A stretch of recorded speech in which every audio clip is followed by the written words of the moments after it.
Are you ready for pain? Are you ready for suffering?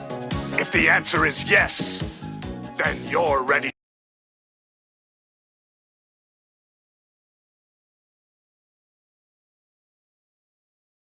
We were not forewarned in any capacity that we would be sharing a locker room. And so the swimming locker room, it's not necessarily a place of modesty. You've grown up swimming, especially when you're at the elite level that we were. You put these suits on that are like skin tight. It takes like 15 minutes to put these suits on. So it's a process to which, of course, you have to be undressed. But as a girl growing up in that environment, you become okay with being vulnerable in that situation because everyone there is in the same situation. And it's a place of chatter. You get to see your friends from all over the country who you haven't seen in so long. And so I was in the locker room, obviously putting my suit on, and all of a sudden it got dead silent. I turn around, this person's towering over every other person in the locker room, drops the clothes, full male, like a fully intact male with male genitalia.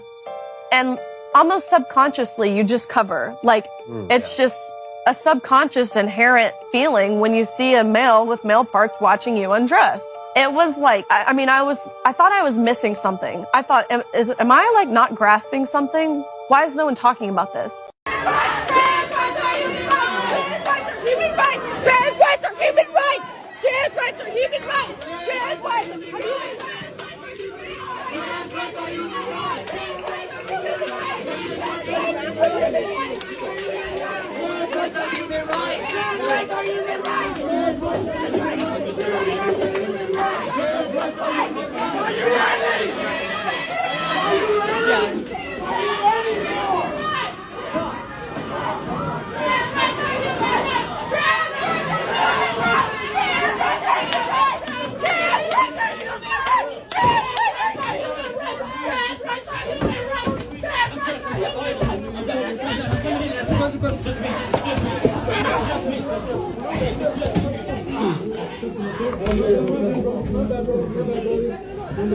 Close the door. Okay, so you think trans women are predatory because they used to be men. So you think men are inherently predatory. Leah is not a man. Leah is a woman. He's in the women's locker room. When you're in a locker room, do you focus on what other people are doing? Because it seems to me that Leah just got dressed and went about her sportly duties. Like, also, what if one of the other athletes is a lesbian? Someone who finds other women sexually attractive in a dressing room where women are getting undressed. Is that a problem too? Should we be upset about that? Is that a valid concern to have? No? You're just being a baby? Okay. Surely the NCAA wouldn't let this person compete with us, but of course, that's not what. Okay, so a lot is going on here. First and foremost, this woman is a conservative, like, literally was at CPAC, like, a couple days ago. So we already know where her allegiance lies. But I find it interesting that this CRINGE Company, who are also a bunch of conservatives, are trying to frame this as if, like, this is weird. Like, first and foremost, that lady name is Riley Gaines, and she's just transphobic. Like, here. So in the video, she's talking about this moment where, you know, I was left there with no trophy after Tyree Thomas. She's just pointed to NCAA. But she got 5th place with Leah. They both got 5th place. I want you guys to keep that in mind. They both tied for 5th. And then, according to Riley, Leah should be dominating. She says she broke a bunch of records. We'll get to that later. But she says she broke a bunch of records. And people are saying she's a favorite to win. And yet, Leah got 5th place with Riley. And see right here, it even says that she won the 500. And she's fed with 200. But she finished almost a second and a half off her best time. More than 2 seconds behind the race winner, Taylor Ruck. So she didn't even fucking win. Like... And this is not talking about, like, the record she broke. Like, according to Riley, she broke the record. She'd be Olympian. She had to be Olympian. I mean, just read this.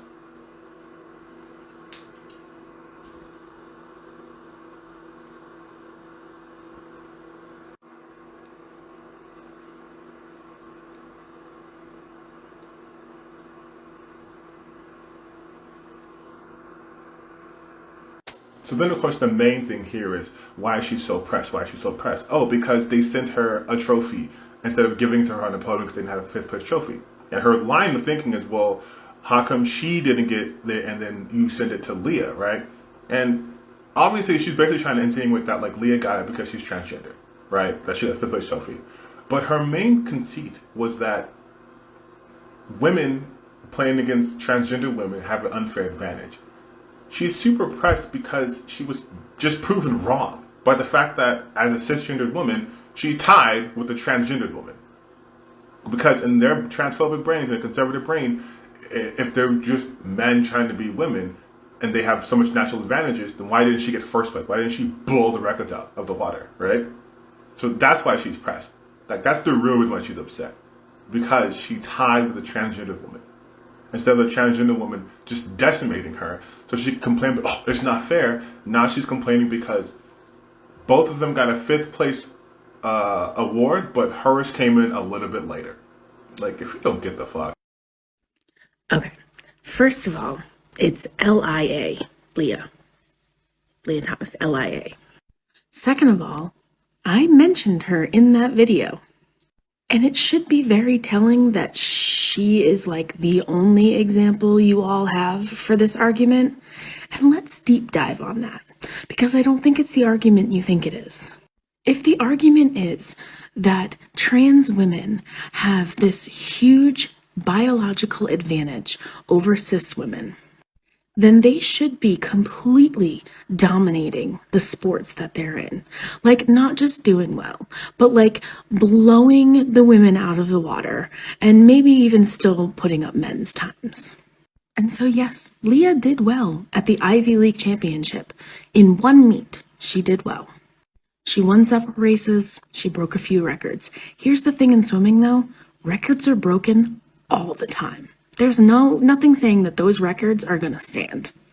But when she got on the national stage, she did not have the same performance. She did not blow these women that she supposedly has this huge advantage over out of the water. She won one race, she tied for 5th in the other, and she came in 9th, which is essentially dead last in that heat in the last event. She broke 0 records, and in the race that she won, she was 9 seconds off of Katie Ledecky's record. So it can't be this big, giant advantage if she can't even beat the cis women competing in the sport. And if it was this huge, clear advantage, there would be far more trans women winning national titles. As it stands, there's like a small handful who have even made it to the national stage, never mind won and dominated. In 2019, it was estimated there was about 150 to 200 trans athletes running track in the NCAA. How many of them won a championship? 1. Just 1. So please, if this is this big of an issue, that everybody is passing bills about it, name me any other athlete other than Leah Thomas or Cece Telfer who have dominated women's sports. The very fact that you cannot get through a single comment without misgendering both me and Leah should be proof positive to everybody looking on that this whole argument has absolutely nothing to do with fairness or integrity. This is just a convenient little cover story for your transphobia, one that you have been very successful in co-opting in order to take people who have no idea what they're talking about and convince them that trans people are some kind of threat to their way of life. So, I mean, I guess good on you for finding that loophole and working that loophole. I really think if you actually wanted to have a real conversation and a real even debate, why would the misgendering be necessary? It wouldn't. But let me just say, if you think going from 6th place to 1st place during your entire college career is some abnormal feat out of thousands of swimmers, maybe you should suggest to the NCAA that no one should be able to swim past freshman year, because what would be the point? You're being lied to about transgender swimmer Leah Thomas, and I want to explain exactly how. Have you ever seen the meme going around that says that Leah Thomas was a 400th ranked swimmer whenever she competed as a man and is now ranked #1 competing as a woman? This is a lie and a deception. You see, Leah Thomas started her hormonal transition in 2019. She had to compete on the men's team for a very long time while transitioning before she met eligibility to compete on the women's team. And so her numbers actually dropped quite dramatically, hence her low finishes. What they never tell you is that in 2018, she was a top 8 swimmer in several different categories, the 500, the 1000, and the 1650 freestyle. Furthermore, she was only 10 seconds behind the male record whenever she competed as a male. And post-transition, she's 10 seconds behind the female record. So she actually holds the exact same distance to the record as she was pre-transition. The point I'm trying to make is that she has always been a top athlete. The only problem that people have with it now is because she's trans.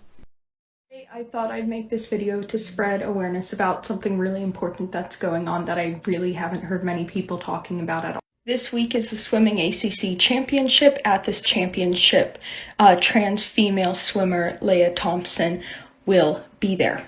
Leah Thompson has already been covered in national news as a trans woman in sports about how it's unfair for her to be competing in these events and also just spewing transphobic rhetoric. And this week it's really gonna be bad. My university, yes, I'm in university, I'm old, but we are the ones hosting this event. And therefore I am seeing what's about to happen a little before the rest of you guys, and I'm telling you to be aware and protect yourself and your trans friends. The Leadership Institute, Turning Point USA, other, in general, hateful groups are already campaigning on my campus, spewing this hateful rhetoric. On Monday, they've booked out an entire lecture hall to talk about why men shouldn't be in women's sports. And it's by Matt Walsh. I'm actually vice president of my university's LGBT club, which is how I am in this circle, and sharing this information with you. Unfortunately, there's not much we can do. We're afraid of violence, and having our club members and LGBT people being directly confronted with not only transphobia, but violence potentially. So we have decided to not directly confront them. But we are hosting many events that are LGBT centered this week, so people have a safe and welcoming space, and we are not staying quiet this week about this. But unfortunately, we cannot directly fight them. But yeah, I'm not making this up. They put this on a friend of mine's car who has Pride bumper stickers and a Bernie sticker, so they were just mocking and targeting this person at this point. Maybe they didn't realize, but yeah, this is what they're putting around my campus. And we're gonna be giving out these instead. But yeah, that's really all I had to say. I just wanted to bring that to your attention and let you guys know, please be nice and kind to people this week and check in on your friends. That's all. I find this train of thought that trans women are transitioning to compete in women's sports incredibly bizarre, because as someone who's gone through hormonal transition and is still doing so, and who has evidence, like personal, circumstantial, anecdotal evidence, that going through hormone replacement therapy has dramatically changed my strength levels, my power levels overall. Do you genuinely, legitimately think that trans women are transitioning to win at women's sports? Especially given, we are under such social pressure in society, being the target of a moral panic right now around our very existence. Who's going to go through the stress and the trauma of transitioning just to win at athletic competitions? Honestly, do you really think that's what's happening here? I'm curious. How do you explain that? In regards to Leah Thomas, I would like to say this. It frustrates me that society seems so focused on the possibility that a single trans woman might have an unfair competitive advantage, when there are so many other ways that a person could obtain an unfair competitive advantage that are considered perfectly acceptable. Leah goes to an Ivy League school. What about her teammates that grew up with money, who grew up with the ability to have a swim trainer, to go to swim lessons from a young age? How is that not an unfair competitive advantage? Well, we shouldn't fault somebody for the circumstances of their birth. Well, what about the circumstances of Leah's birth? Y'all just hate to see a trans woman win. That's all this is. That's all this has ever been. I just wanted to speak to a bit of the discourse that's been surrounding Leah Thomas. I grew up a competitive swimmer. It was a sport that I gave so much of my life to, and it's been really hard to see people all of a sudden, one, pay attention to the sport that they never gave the time of day to, and two, to pay attention to it to push an incredibly transphobic and harmful and life-threatening narrative. Leah Thomas followed the rules. She more than followed the rules to be able to compete on the women's team. Leah Thomas was an incredible swimmer before transitioning, and it should be no shock that she's continued to work her ass off and has won the 500 freestyle at the NCAAs. With that, if you are one to post, I don't care if you're trans, I support trans people, but this just isn't fair, whether you mean to or not, you are contributing to an incredibly harmful narrative. Trans people operate at a very high risk just throughout their day-to-day lives. They suffer from higher rates of murder, suicide, depression, homelessness, just violence directed against them, discrimination in the workplace, like the list goes on. And you saying that they should be excluded from this one aspect of society just fuels the narrative in all other aspects of society. Also, if you are living in the state of Texas and you claim to support trans people, you cannot vote for Republicans. You cannot. Whether it's the bathroom bill or excluding trans youth from school sports or this recent effort to take trans kids out of their loving and affirming homes in the guise of child abuse. Like, you cannot say that you support trans people and then vote otherwise and vote against their interests in ways that are life-threatening. Like, the stakes are really high. And for you to die on a hill in the realm of competitive swimming makes absolutely no sense. So if this is the first time that you've decided to speak on trans issues, or that you've even like tried to educate yourself, and the narrative you're pushing is that you just don't think it's fair to women's sports, like, take a step back. Really look at why there's still inequities in women's sports. It has nothing to do with Leah, and like, stop using her as a scapegoat. It's incredibly dangerous. Like, take some time, educate yourself, and hop off that narrative. It's horrible.